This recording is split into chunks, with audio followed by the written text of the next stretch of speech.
Library and Museums. And Julie and I are very happy to welcome you to this program this afternoon.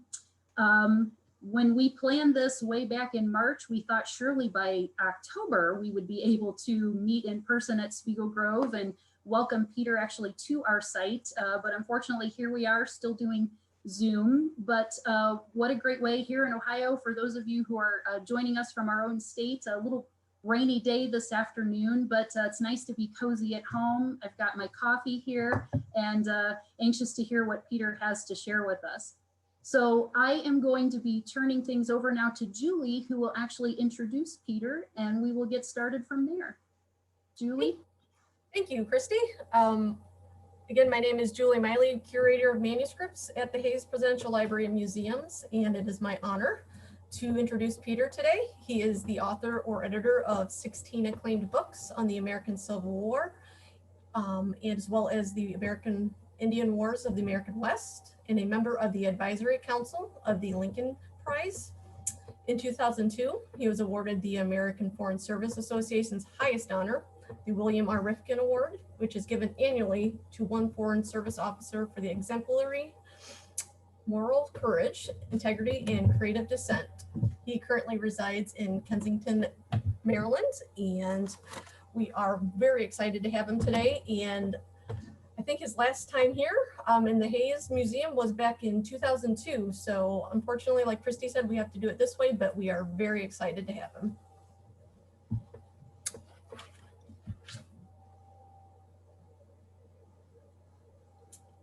All right, and I think we're going to turn it over to Peter.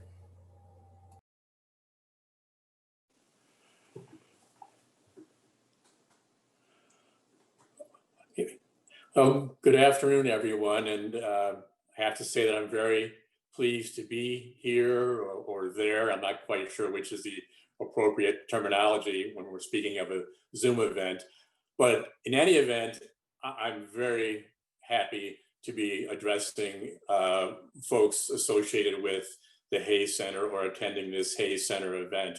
I have a deep fondness for Rutherford B. Hayes, and I have a long association with the center through research assistance that Nan Card, the former archivist, gave me in conjunction with my all my books, actually. I think it's great also to have a chance to talk about Tecumseh and the Prophet in their homeland in Ohio, which was where they spent the better part of their adult lives. Today's presentation will, aside from being unusual, but being Zoom, it will be unique in that it will be the first time that I've spoken on a book before the book is actually published. Tecumseh and the Prophet will be published this coming Tuesday.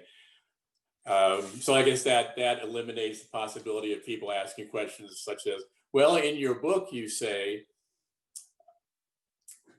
In any event, what I'd like to do in the next 30 minutes or so is present an overview of Tecumseh and the Prophet and why I think it is a significant subject and worth your taking the time to actually read the book. I very much look forward to your questions as well. When most people think of the Indian Wars or of iconic Indian leaders, they invariably look to the American West.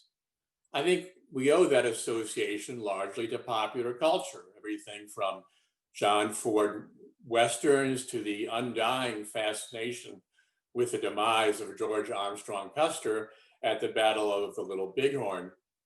Few people realize that the bloodiest and the most decisive conflicts between Native Americans and encroaching white settlers actually occurred east of the Mississippi River and north of the Ohio River in what is today the Midwest. Practically the entire United States Army, for instance, was wiped out in a single battle in Indiana known as St. Clair's Defeat in 1791. And just 10 years after that, after St. Clair's Defeat, at the dawn of the 19th century, Indian society in the Midwest was in shambles. The tribes had been swindled out of vast tracts of land, including most of modern Ohio. They were fragmented, spiritually bereft shells of their former selves.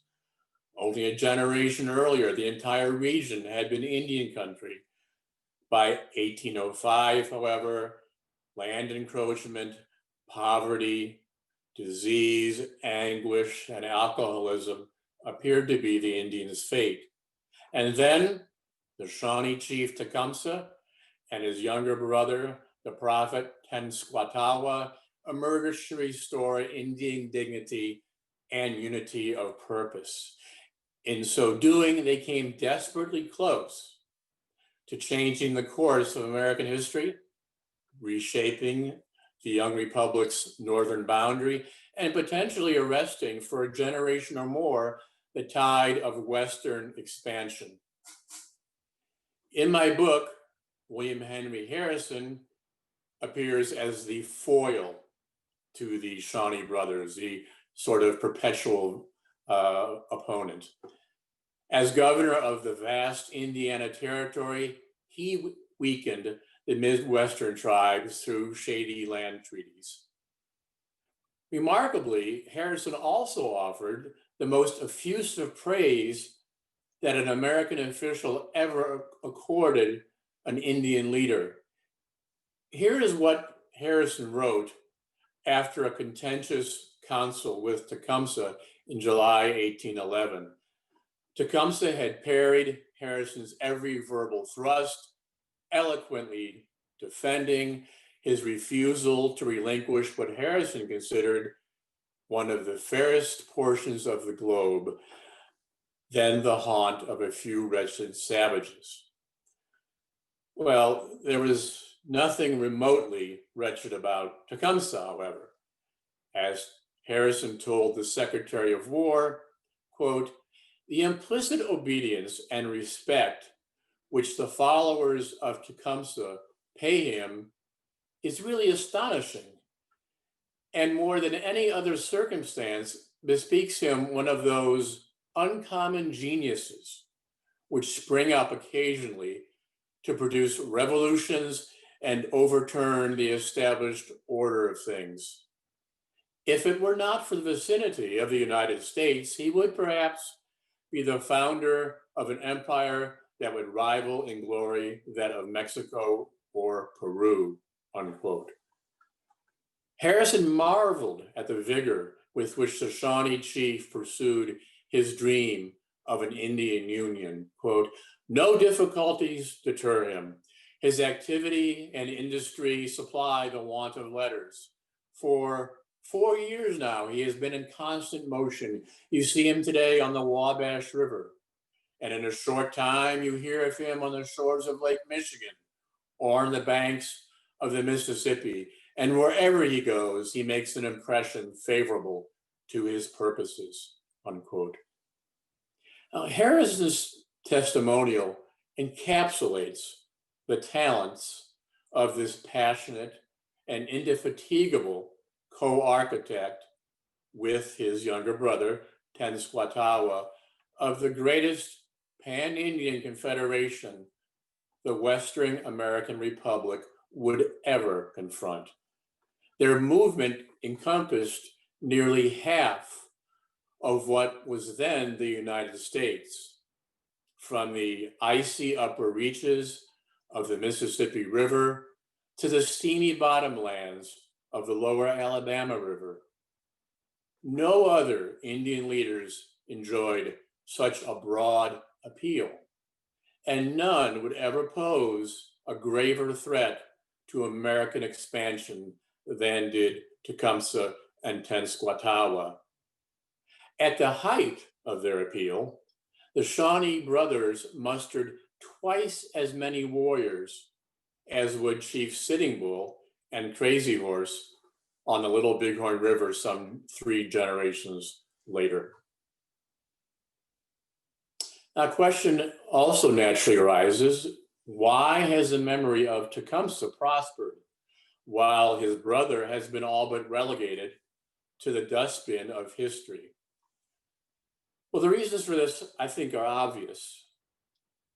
Tecumseh would come to personify for Americans of his day all that was great and noble in the Indian character as whites perceived greatness and nobility.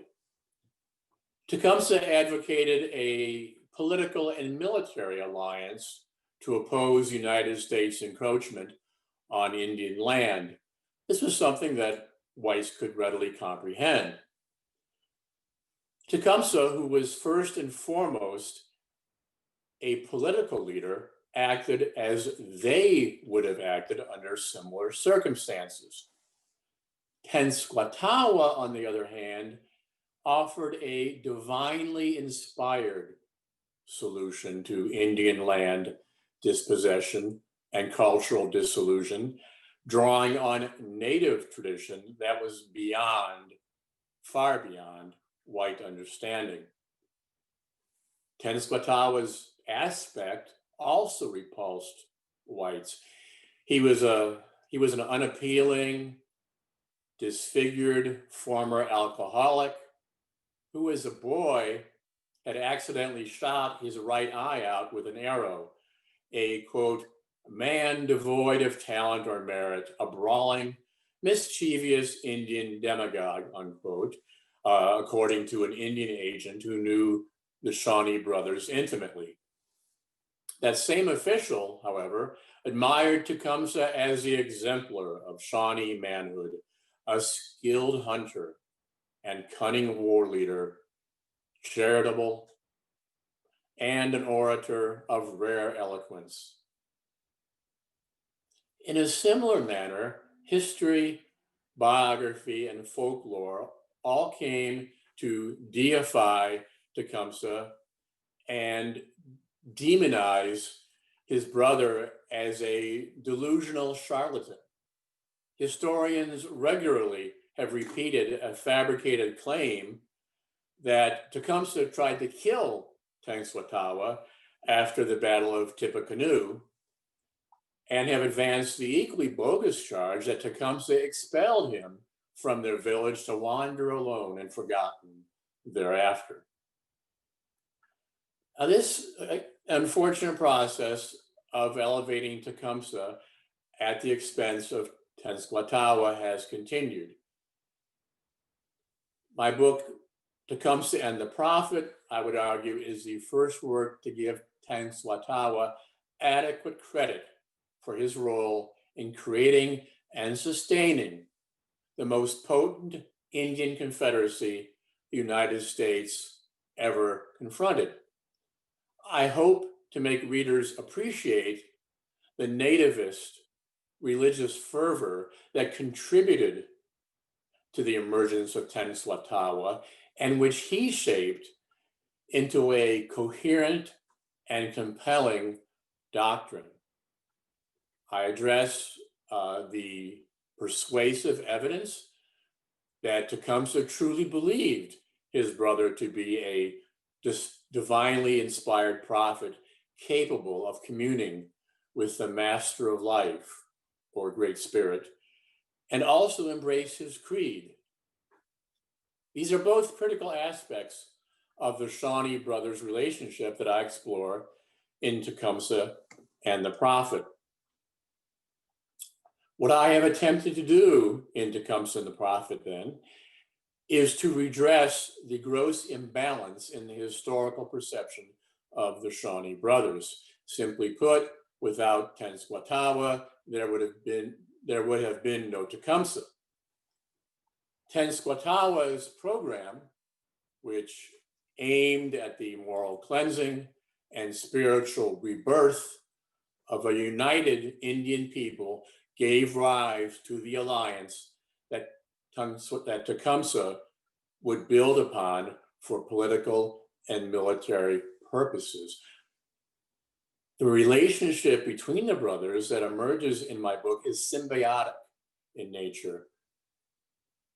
Granted, during his lifetime, Tecumseh eventually dominated, but he never entirely replaced Tensekatawa as leader of their Indian Confederacy. Though they did not include creating the concept of pan-Indianism, the Shawnee Brothers' achievements were prodigious nonetheless. Before them, there had been prophetic movements and intertribal alliances against the French, the British, and Americans in their turn. They were not unique in this respect. In fact, the Shawnee Brothers themselves acknowledged the debt they owed the Ottawa chief Pontiac and the Delaware mystic Neolin, who together had opposed British bullying of the Midwestern tribes in the 1760s. The ad hoc confederacies of Pontiac and Neolin, and later of Chiefs Blue Jacket and Little Turtle, had also temporarily blunted the white wave. But these were relatively localized movements. It was the Shawnee Brothers who would emerge as truly transformative figures, able to unite adherents from more than a dozen tribes in confronting both the spiritual and physical menace the young American Republic posed to the Indian way of life. Their goal of a grand Indian alliance provides a window into the larger story of the turbulent early days of the United States, when American settlers spilled over the Appalachians and killed or intimidated Indians with a contemptuous disregard for treaty and law in their haste to exploit lands recently won from the British in the War of Independence. The violent treatment accorded the Indians and the rampant lawlessness in the old Northwest, as the Midwest was then known, presaged the excesses of the American West half a century later, and is the bloody bridge to that era, the story of which must be told if we are to appreciate the heritage of our nation's heartland. Tecumseh and Tenkwatawa then stepped on to the stage just as the young American Republic flexed its expansionist muscles.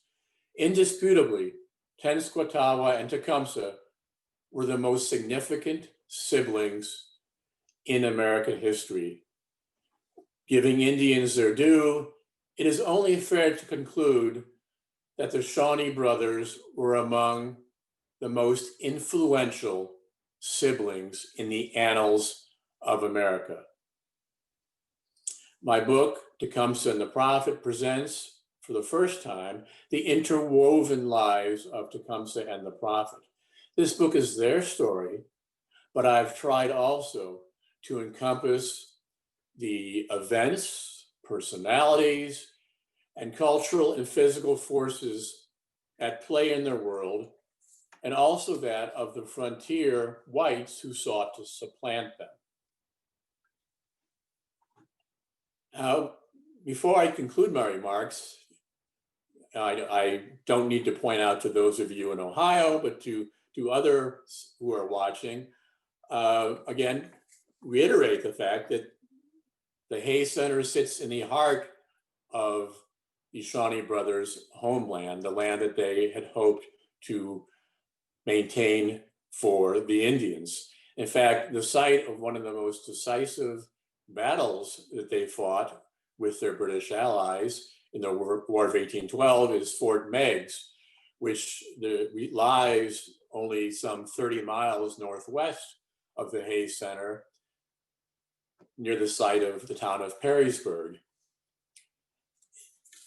I've been, of course, to Fort Meigs and found it one of the most impressive restored historical sites I've ever seen. And I encourage those of you who are able to visit Fort Meigs.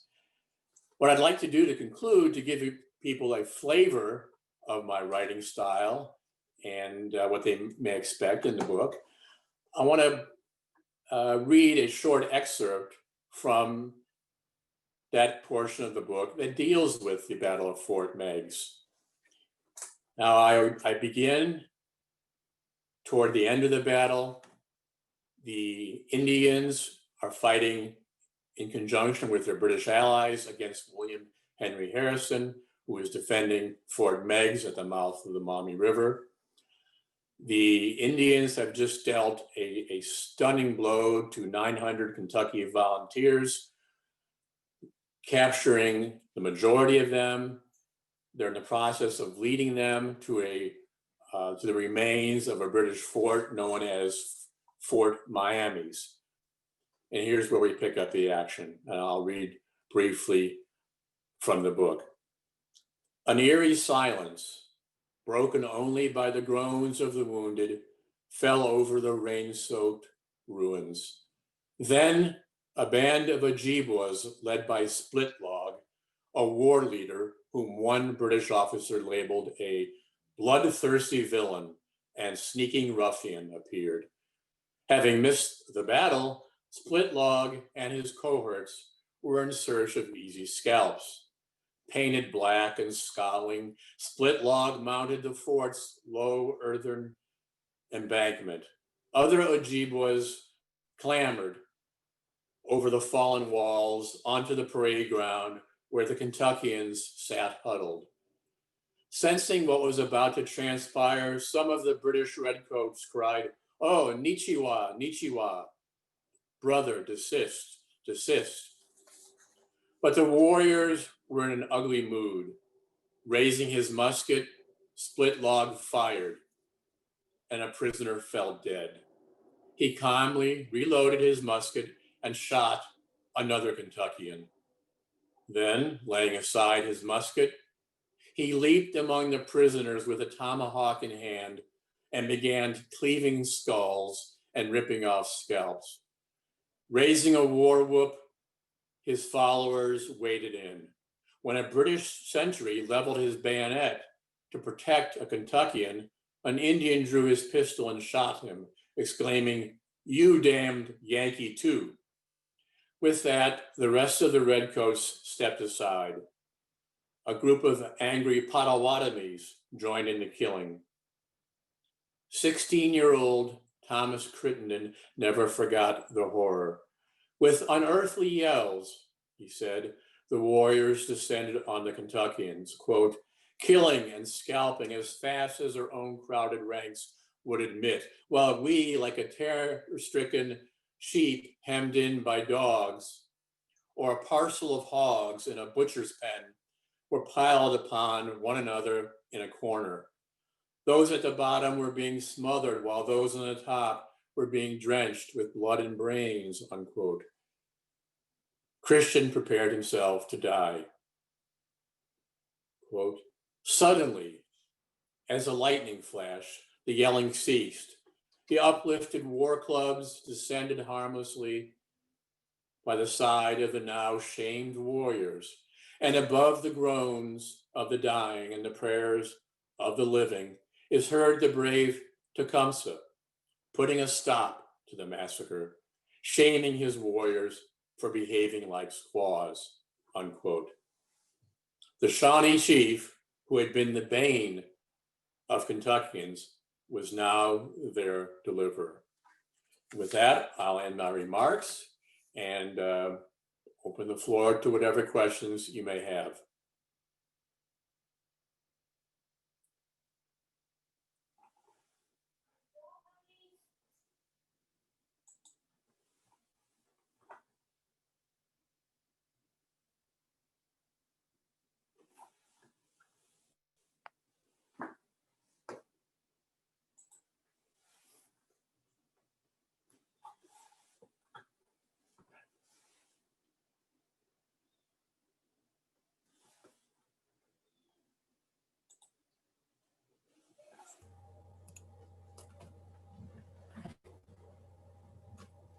Do you want to read the question back then? Yep, we just got one coming in for you. Okay. This one's from Christy. Can you characterize the relationship between Tecumseh and his brother? Was it a love-hate kind of thing? That's a very, very good question. Tecumseh was 6 years his brother's senior. Tenskwatawa, as I alluded to, had really, from childhood, been a misfit, and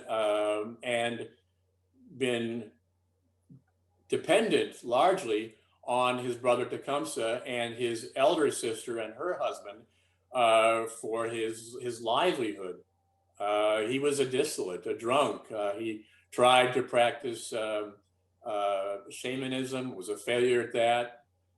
But Tecumseh put up with him.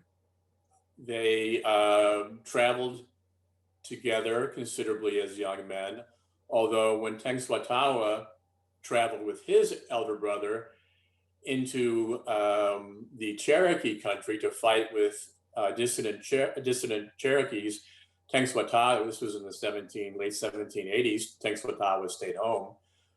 So I think, love-hate may be a bit strong, but obviously there was strain there because, again, Tenskwatawa was, in a sense, mooching off his older brother. But there's no doubt, and this is one of the passages of the book that I find most moving, is that when Tenskwatawa fell into a trance, had his spiritual vision of a renewed Indian culture and the belief that he was sent by the master of life to bring this to the Indians, there's no doubt in my mind that Tecumseh believed him.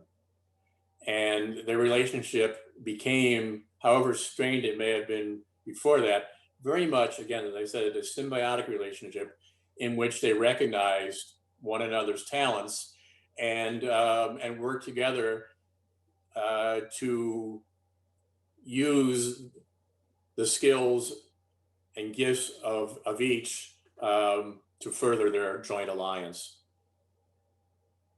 Okay. Our next one, didn't one of the brothers predict an earthquake? That's a fallacy. That's one of those myths that's gotten into history. Tecumseh was, you're speaking of the New Madrid earthquake of late 1811, and I think it was, I forget the exact date, but it was in, I can believe, early December 1811. The New Madrid earthquake was a tremendous earthquake that actually changed the course of flow of the Mississippi River, and the aftershocks were felt throughout the Midwest and really across most of the then United States well into 1812. The myth is that Tecumseh, who was then proselytizing among the southern tribes, specifically the Creek Indians, trying to get them to join his alliance with his and his brother's alliance. The myth is that he said that when he left, he would stamp his foot and the earth would thunder and erupt in an earthquake. And that just isn't true. There's no evidence for that. The sources are sketchy at best. And as I argue in the book, I mean, there's no reason why Tecumseh would have risked what was then a prospering alliance on a prediction that, over which, I mean, he exercised no control. Why would he have risked the entire alliance by putting forth this prediction? It just made no sense whatsoever. Okay. The next one, how could the Shawnee Brothers have prevailed over the Americans? That's a very good question, and I can answer that with one name: Napoleon Bonaparte. Tecumseh and his brother fought with their British allies in the War of 1812 and in the Upper Midwest, and they consistently, repeatedly defeated the Americans. They captured Detroit, defeated the largest American army in the Midwest, capturing it at Detroit, held the Americans at bay into 1814. And the British commander in the area well understood that if he had just maybe one or two more regiments, so a few hundred more troops to help essentially tactically control the Indians, because even Tecumseh would acknowledge that it was very difficult to keep these disparate tribes together and united in the purpose of sustained campaigning and conflict against the Americans, that they needed more British troops, both to help maintain discipline and to show them the depth of the British commitment to their cause of a homeland in the upper Midwest. If the British had had just, maybe another regiment or two, maybe another 1,000 men or so, I think, given the relative incompetence of the Americans throughout the War of 1812, but particularly in that theater of the war, they could have prevailed. But the British had most of their manpower committed against Napoleon on the continent and didn't have the manpower necessary to support the British in what is today Western Ontario. And by the time they defeated Napoleon and regiments were making their way to Canada to fight the Americans, it was a few months too late for the Shawnee Brothers. So it was really just that lack of British manpower that I think prevented the Indians from prevailing. And I think at a minimum, they could have obtained all, if not most, of modern day Michigan at a minimum as an Indian homeland, as a buffer, Indian buffer between Canada and the United States, which is what the British hoped to accomplish with their Indian allies. Okay. Next question. What places are featured in the book? Does Old Town Chillicothe provide a venue, or does the story begin after that? Oh no, the story actually begins, there's a prologue in which I talk about the death of Tecumseh and Tensekatawa's father during the Battle of Point Pleasant in 1774, just before the Revolutionary War. That's near modern Wheeling, West Virginia. And I go back to the beginnings of the Shawnee people in Ohio and work my way gradually up to the time of Tecumseh and his brother. I spent a great deal of time on their childhoods, on their upbringings, on raids between the Shawnees and allied tribes and the Kentuckians.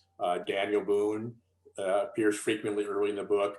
And yes, Chillicothe appears repeatedly in the book, not only as the birthplace of Tecumseh, but also as the place where he gave his first address to white people. He spoke at the then Chillicothe Courthouse in 1807 or 08, I can't recall the year precisely right now, and articulated for the first time his vision of a pan-Indian alliance to spectators there in the Chillicothe Courthouse. So yes, very much a great deal of focus on the local Ohio aspect of it.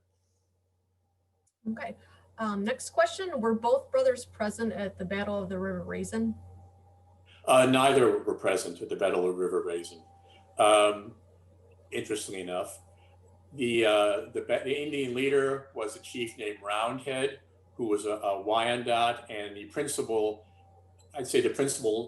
lieutenant of Tecumseh and a great Indian war leader in his own right. But Tecumseh he was suffering from a malady, a disease, an illness, the nature of which I really couldn't pin down precisely. But he, at the end of 1812, he absented himself from the Indian alliance for a time, withdrew with Tenskwatawa to their village during the winter, and was thus not present for the battle. And in fact, the British commander, General Proctor, was very concerned and very worried, that Tecumseh might succumb to whatever illness it was he had. And should that happen, the Indian cause would potentially be wrecked.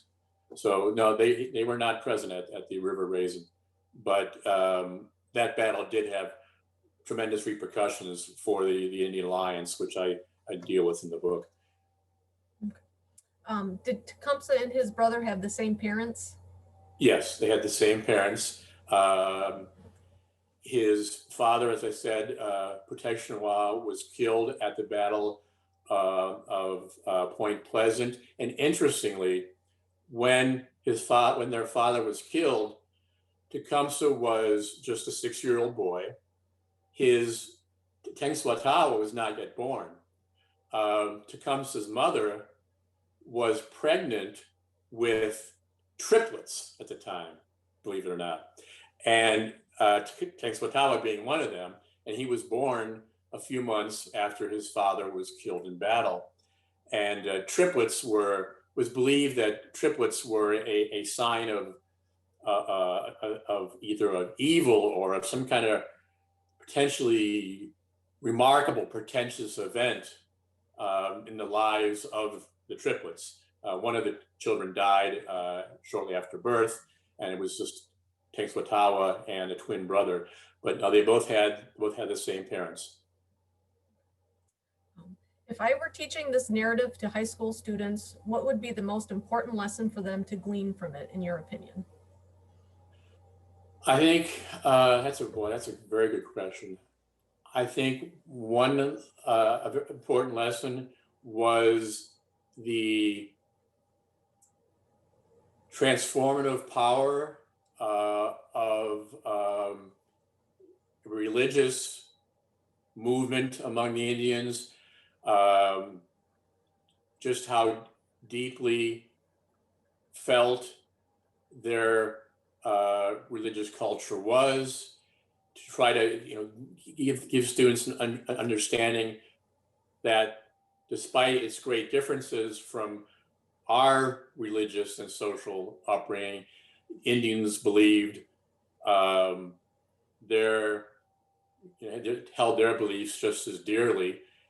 And that another lesson I think that emerges is that the Indians, the Native Americans, Tecumseh and his brother in particular, but this was the rule rather than the exception, did not provoke war against encroaching whites, encroaching Americans. They really tried desperately to accommodate themselves peaceably to Americans whenever possible, and that invariably it was the Western American Republic that provoked Indian wars, and that as inevitable as this westward progression of a people may have been, the Indians did not provoke conflict. They were acting to defend their rights and their lands as best they knew how. Okay. Next one. This person lives in Muncie, Indiana, and wonders if your book includes anything about the Prophet's time in this area. Yes, there's a good deal. I'm not sure how directly, close to Muncie we want to speak, but I talk about the obviously Prophetstown, the residents of Tecumseh and Tensekatawa in a village that they called Prophetstown on the Wabash and Tippecanoe River in northern Indiana. I talk about the battles in the 1790s in northern Indiana. So a great deal of the book does take place in northern Indiana as well. I mean, the theater, generally speaking, of action is all of Ohio, parts of modern West Virginia, parts of Tennessee, northern Indiana, Illinois, Wisconsin, the upper Great Lakes, Western Ontario, and then briefly as far south as modern day Alabama, and as far west as eastern Missouri. Do you address the Moravian presence in Tecumseh's life? Oh, absolutely. That's a very good question. The Moravians were a small German missionary sect.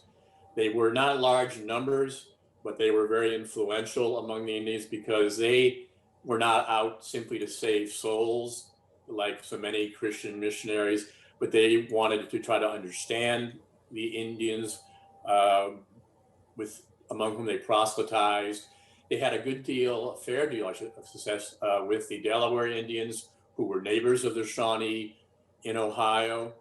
And the first whites to record Tenskwatawa's doctrine, the doctrine that emerged from his prophetic visions, were 3 Moravian missionaries who visited Tecumseh and Tenkwatawa in their town of then Greenville, Ohio.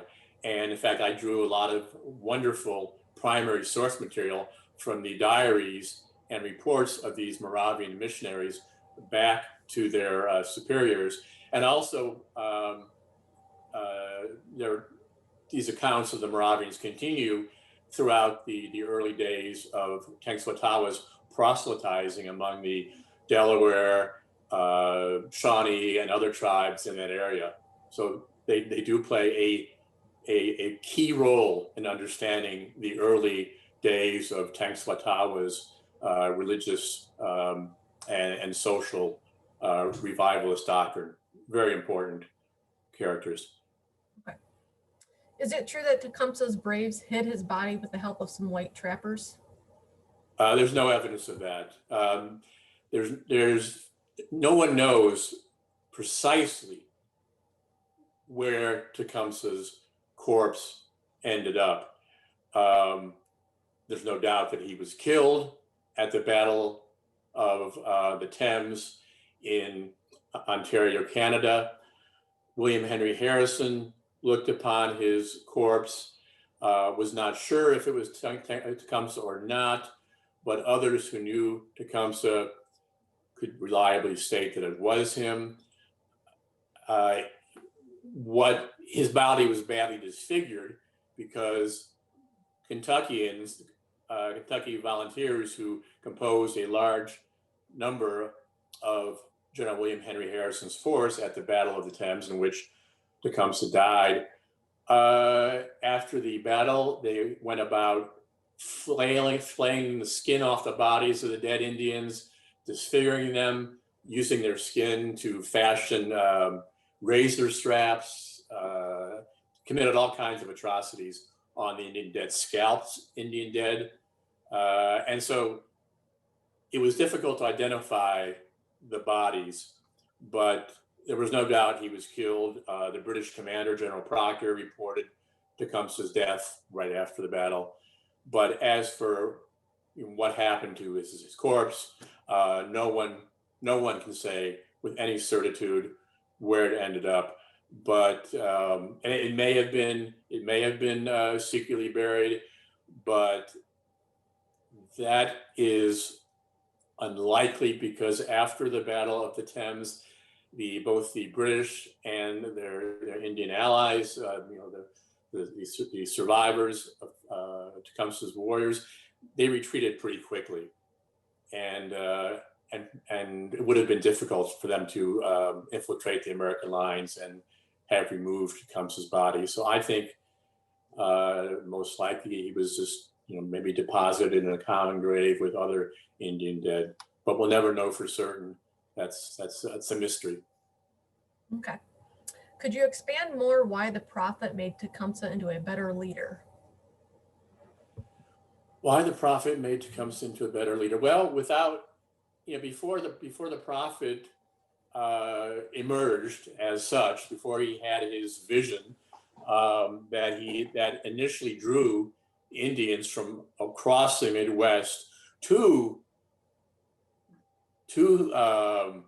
this budding alliance, Tecumseh didn't have an alliance. He had a small Shawnee village, of which he was the war leader and political leader, a village of maybe 100 people, which represented only 10% of the Shawnees who still lived in the Midwest. About half the Shawnees, including Tecumseh and Tenkwatawa's mother, had migrated west of the Mississippi River to modern-day Missouri to get away from the Americans a number of years earlier. So Tecumseh was a minor war leader with only maybe a couple dozen warriors who owed allegiance to him, was chief again of a small Shawnee town of about 100 people. It was Tenskwatawa and his vision and his promulgating his vision among tribes of the Midwest by means of Indian couriers and direct proselytizing that first brought Indians from across the Midwest to their village to begin to form an alliance. And then as white encroachment on Indian land continued, Tecumseh began reshaping that alliance from strictly a spiritual, cultural, social renewal movement to a political and military movement to preserve what lands remained to the Indians. And so the Indians became unified not only by a virtue of their belief in Tenskwatawa's doctrine of cultural and social and religious renewal, but also the shared desire to prevent whites from taking any more of their land. Okay. When will your book be available? And it looks like we've provided them with a few links, but also this is Tony Clark he's the chairman of the Fort Meigs Association. So he wanted to thank you for the endorsement of Fort Meigs as well. So Fort Meigs is fabulous. I was there a couple years ago now on a very, very rainy and wet day, but I didn't hesitate to walk the entire perimeter of the fort. And I've never seen anywhere, including some of the recreated frontier posts out west, any frontier stockade as recreated as well or as completely as Fort Meigs. And the interpretive center is wonderful too. So by all means, yeah, it's a great place. So I'm happy to give that shout out. And please repeat the question again. He was just wondering when the book will be available, which is closer to Thanksgiving, right? Available on, in fact, let me pull a copy here.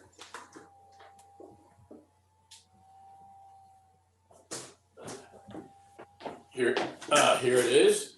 It is officially published, officially available the day after tomorrow. Tomorrow is publication date. So if you were to order it from Amazon or Penguin Random House or wherever, today you conceivably would have it Tuesday or Wednesday. I got my copies early. Okay. Is Indian the preferred terminology instead of Native American now? Yeah, thank you for asking that question. Among Indians or Native Americans, yes. I'll give you some examples. We have here in DC, the National Museum of the American Indian. It's not called the National Museum of Native Americans. The name was given to the museum by a council of representatives of tribes, and they chose the name National Museum of the American Indian. All the Native Americans, Indians, with whom I have spoken over the years in the course of researching my books, or just in the course of travels, I've asked them that question specifically. And the first response I get is, well, I'm a Kiowa, I'm a Comanche, I'm a Shawnee, I'm a Lakota. And then secondly, I'm an Indian. And I had an interesting experience many years ago. I was having lunch with one of the senior staff members of the National Museum of the American Indian, who is a full-blooded Kiowa and also a very well-known Kiowa medicine man and practitioner of Kiowa traditional dance. And we were talking about that. And he said to me, so Peter, where were you born? So I was born in New Jersey and raised in Chicago. He goes, well, you're a Native American then too, aren't you? Recently when during that tense period when Lakota land was being appropriated for the oil pipeline a couple of years ago, I remember CNN had an interview with two of the Indian leaders who were instrumental in trying to fight that. And the CNN moderator kept saying Native Americans. and the two tribal representatives kept saying Indians. So I think it's pretty well established that Indians is the preferred way of referring to Native peoples. And also in a work of history, I think to use the term Native Americans, at least to me, it's anachronistic. I mean, the Indians who spoke English called themselves Indians in those times, as did non-Indians. So when I'm writing a book, I like to maintain as much as possible the language of the day. I don't want a work to come out as sounding anachronistic. Okay. What sparked your interest in Tensekatawa? That's also a very good question. Initially, I had proposed to my publisher, Knopf, a straight biography of Tecumseh. And as I began my research, it didn't take very long at all for me to realize that I couldn't separate the two, and that I could not subordinate Tenskwatawa to Tecumseh without doing injustice to both of them and to what really happened. And so I regrouped, presented a new proposal for a dual biography of Tecumseh and Tensekatawa. And I find both of them very compelling and appealing figures. In some ways, I actually find Tensekatawa more human. Maybe it's because of his defects and the way he overcame them. Again, he'd been a lifetime alcoholic. I mean, and a really severe alcoholic, until he fell into a trance one night and had his vision and his spiritual rebirth. And he never again, to his dying day, even after his and his brother's alliance crumbled, he never again took a drop. And that to me in itself, that alone is just remarkable. That the strength of character and the belief in his doctrine that he had and lived by. Great. Well, that looks like that was the last question. Oh, we just had one pop up. Okay. Do you discuss in the book Tensekatawa's life after the death of Tecumseh? Yes, I do. And thank you for asking that question. It's funny, it's the last chapter of the book. It's called Twilight of the Prophet. And in some ways, I find that the most compelling chapter in the entire book. I don't want to give it away. No spoilers here, but I do track Tenskwatawa's life and fortunes all the way through to his death in the early 1830s in what is now Kansas City, Kansas. And in fact, I give myself a pat in the back. I'm the first person to actually put in writing precisely exactly where Tenskwatawa died, exactly under what circumstances, and after I discovered an eyewitness account of his final days. And this place where he died, it's on a private ground, but it can still be visited, and it really has not changed at all appreciably since his death. It's at the base of it's a natural, next to a natural springs at the base of this small ravine. And Shawnee and other Indians still go there and leave, sacred items periodically. So yes, I do track his life right to the end, and that last chapter really chokes me up in particular. Great. It looks like that was the last question. We're going to hand it off to close out the session. I want to thank everybody for joining us, and for you, Peter. It was great. Too bad we couldn't have you here in person, but this is definitely a good second. So we're going to pass it off on over to the next person. If I may say one last thing, this is not the end of the saga, as they say. My previous book was The Earth is Weeping, the epic story of Indian wars for the American West, that deals with the conquest, dispossession of Indians in the American West, post-Civil War, the period most of us think about. I'm working, Tecumseh and the Prophet treats of as I've said, of the conflict between whites and Indians in the Midwest. And I'm working on a book right now, the tentative title of which is Red Sticks and Old Hickory, the Creeks, Andrew Jackson, and America's Most Brutal Indian War, which takes up the story of struggles between Native Americans, between Indians and whites south of the Ohio River. And Tecumseh actually plays a key role in that book as well. So